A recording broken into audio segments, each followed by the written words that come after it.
S'ils ne l'avouent pas directement, les dirigeants du MHSC ont dû pousser un ouf de soulagement lorsque leur horloge a affiché minuit. Tant décrié par René Girard, ce mercato hivernal a laissé des séquelles. La plus visible, ou plutôt invisible, est Mapou Yangambiwa. Le départ de leur capitaine, conjugué au siège médiatique, a chamboulé le vestiaire.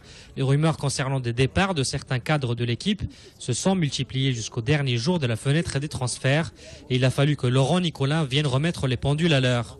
Après, comme je dis, le seul cas qui était difficilement refusable, c'était Mapou, parce qu'il y avait l'accord moral, et quand on donne des accords moraux dans la vie, moi je ne sais pas faire autrement, quoi. Alors c'est peut-être un défaut de ma part, mais donc il y avait un accord moral avec Mapou, donc voilà, quoi. C'est le seul cas qui pouvait se permettre d'eux. Après les autres sont sous contrat, je pense qu'ils ont des bons contrats, ils sont contents, donc il n'y avait pas de...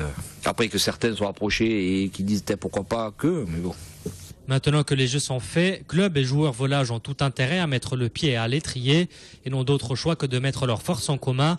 La solvabilité de l'un et l'attrait des autres passant par une deuxième moitié de saison digne d'un champion en titre.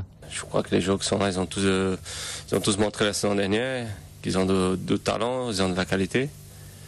Et puis là maintenant c'est fini, on sait qu'il n'y a plus personne qui part.